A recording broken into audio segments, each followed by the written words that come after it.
tea break or coffee break, after which you will have about an hour and a half to ask as many questions as I can facilitate of 3 speakers on the panel.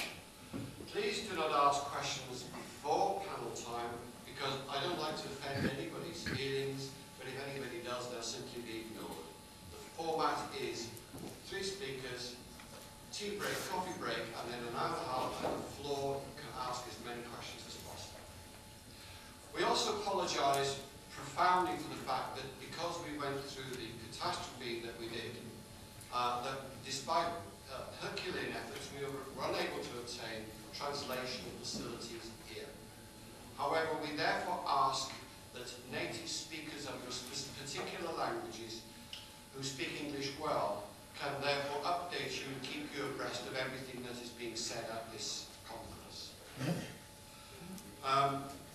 So, without any further ado whatsoever, I would like to welcome the very first speaker to the podium.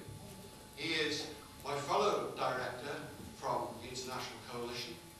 He is also on the board of directors of Forces International and Forces Italy. Mr. Jan Turch.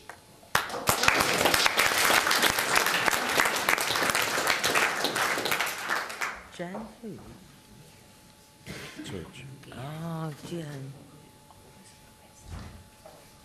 Where's he gone? Oh, there he is. He's gone to the podium again. You see? Yes. It's in the morning. Hello.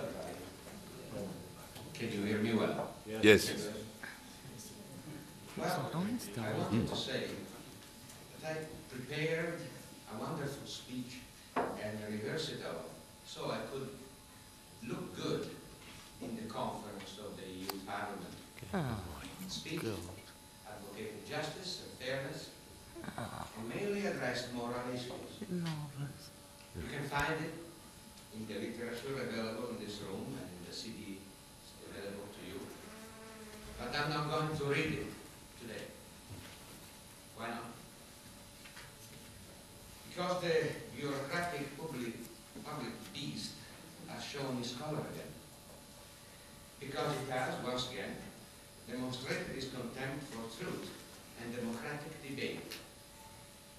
Because, my friends from all over the world, this is not to be a conference turned to finding peaceful coexistence, because peaceful coexistence is not what the health Nazis want. They want their subjugation, humiliation, and the utter elimination of our way of life.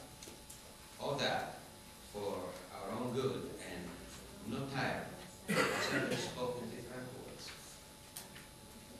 This, my friends, must be a conference reform. Why? Let me quote you for a seminar entitled The Role of Article 5.3 of the the WHO Framework Convention on Tobacco Control in protecting public policy from tobacco industry influence, Annex 2. Here, held in the very building that we, the little people, who paid for the building, were denied the use of. This is from the WHO guidelines corresponding to requests made by the tobacco industry to meet with WHO, where it is stated that one of the goals for the tobacco control is to denormalize tobacco use. I quote, "Meetings with representatives of the tobacco industry should be avoided. Where possible, all meetings requests should be denied. WHO staff meeting with the tobacco industry should only take place for the purpose of health-related information exchange and to present to the tobacco industry's WHO policies on tobacco and control and WHO's views on tobacco-related issues." One-way communication. Let it be clear that the pharmaceutical industry is omnipresent at any and all official and unofficial meetings of this kind. In this case, the bureaucrats' guardian angels were Edward Giquel from Pfizer and Andrew Hollingsworth from Novartis. Let me remind you that the tobacco industry is a legal industry that pays a lot of taxes and employs a whole lot of people.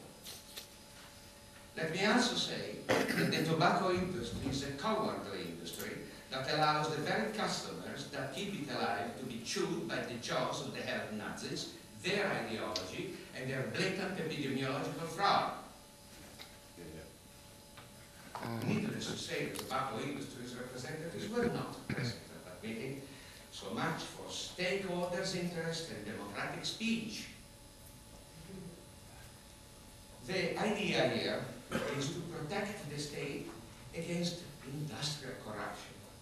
But you'll never find similar guidelines against the pharmaceutical industry, the industry that pays for anti-smoking activities, pays off doctors to prescribe smoking cessation products and antidepressant galore, including to preschool-age children. And that has been an official guideline of the World Health Organization for 10 years now. But especially, let me remind you of this. We are the tobacco industry. You and me. Surprised? Don't be. In the minds of these deranged fanatics, all those who oppose smoking bans, defend the freedom of choice, uphold real science and condemn the epidemiological trash science used to justify suppressions, fight for ethics in science, politics, and in the media, advocate peaceful coexistence, civilized behavior, and social tolerance, or simply fight for the survival of their businesses, are the tobacco industry when it comes to smoking, are the food industry when it comes to eating, are the alcohol industry when it comes to drinking, and the oil industry when it comes to denouncing the global warming hoax. Don't be fooled by these world prestidigitators. Those guidelines don't apply to the tobacco industry. They apply to you, and they apply to anyone who opposes the madness and the fraud of the Überaltists.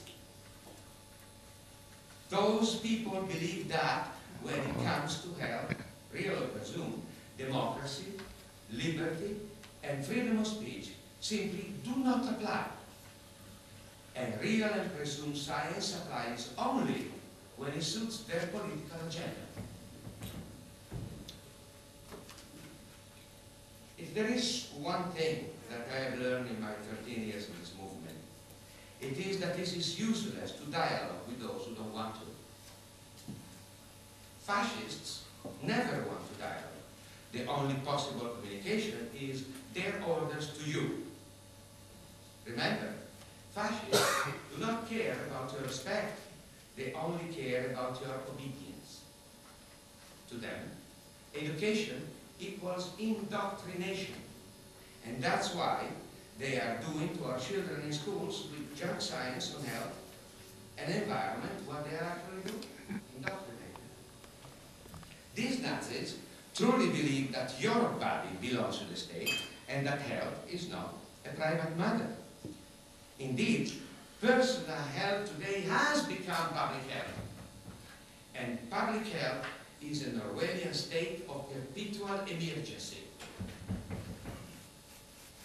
This, I believe, is the reason why this conference must be a conference of war. The fanatics have been honest in one thing, and one thing only. They said they were declaring war on tobacco, thus on smokers, on food, thus on drinkers, on alcohol, on eaters, and on alcohol, thus on drinkers. We bear blame for not having heard the declaration of war, because we simply couldn't believe it. Let me offer you a military declaration of war, one that you probably will not find in your dictionary. Quote, the use of physical and psychological force without limitation of means and unbound by the normal limitations of civilian lives to weaken the will of the opponent through damage and deprivation of resources and inducing the enemy to surrender and to obedience.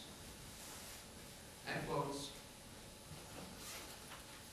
War does not mean arguments, does not mean petitions, it does not mean scientific evidence, it does not mean democracy, truth, honesty, or integrity, nor does it mean debate. And in fact, our opponent keep on repeating that the debate is over, don't they?